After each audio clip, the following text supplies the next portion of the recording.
Welcome to Cream Cheese Zone. Zona di mana semua yang dibahas hanya seputar kriminal dan mistis.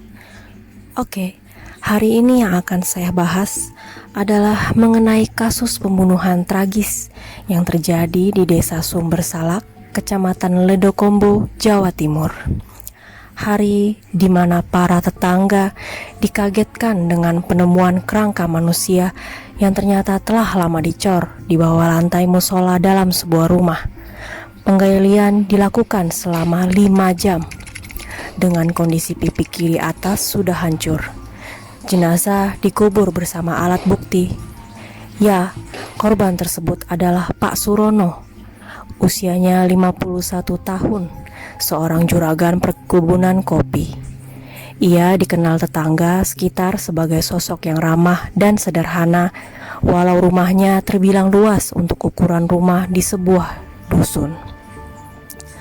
Diketahui bahwa Pak Surono telah menghilang sejak 7 bulan lalu.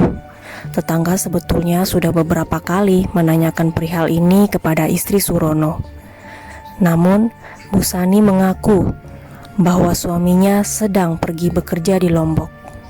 Tetangga tidak menaruh curiga karena sebelumnya juga Surono sudah beberapa kali pernah pergi kerja ke luar pulau.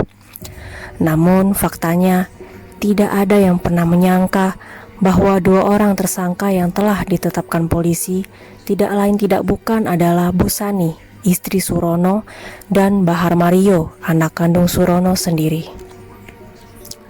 Kapolres Jember AKBP Alfian Nurizal mengatakan saat dilakukan penyelidikan awal terdapat 2 pengakuan yang berbeda antara ibu dan sang anak.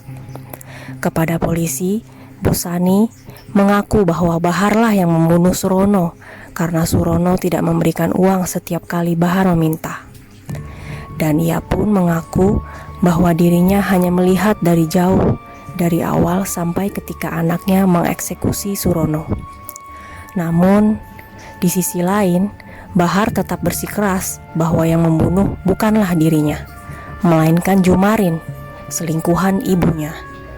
Bahar mengaku sang ibu sudah lama selingkuh dengan Jumarin. Namun, polisi tak langsung percaya pada pengakuan Bahar bahwa pembunuhnya adalah Jumarin. Akhirnya, setelah polisi memeriksa 8 orang saksi, memeriksa alat bukti, serta melakukan olah TKP lanjutan, juga melakukan reka ulang di rumah, dari pemeriksaan itulah polisi kemudian menetapkan keduanya sebagai tersangka.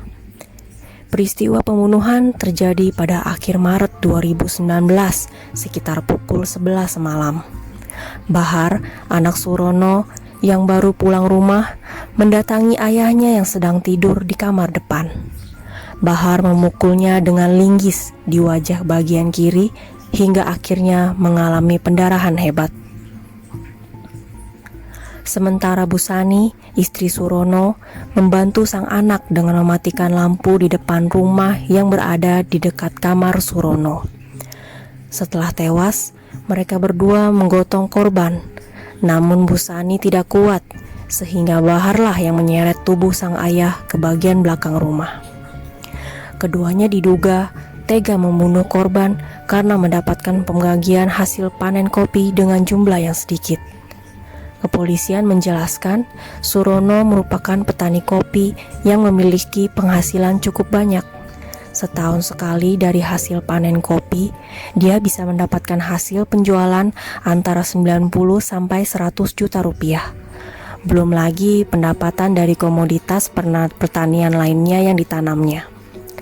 Setelah ayahnya tewas, Bahar mengambil uang ayahnya sebesar 6 juta dan membawa sepeda motor CBR, kemudian dijualnya seharga 19 juta. Sementara 2 bulan kemudian, Bu Sani, sang istri, menikah siri dengan pacar barunya, Jumarin. Jumarin tetap mengaku bahwa dia tidak mengetahui soal Bu Sani yang telah membunuh suaminya tersebut.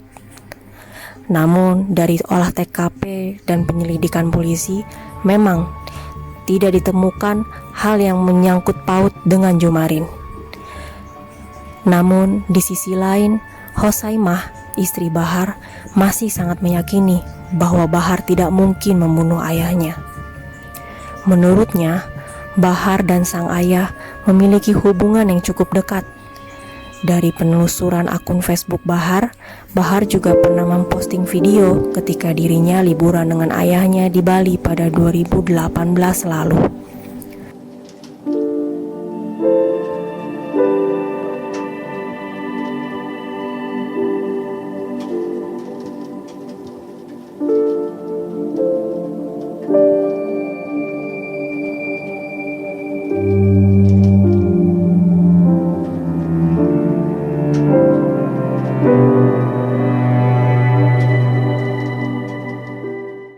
Sementara Muhafatin, anak gadis Surono, sangat sedih dengan tragedi ini.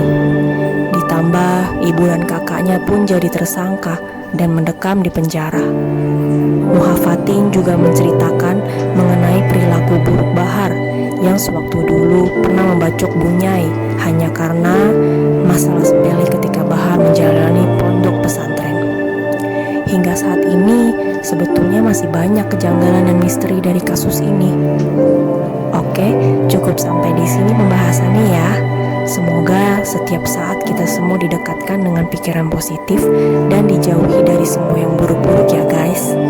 Sampai jumpa lagi di video berikutnya.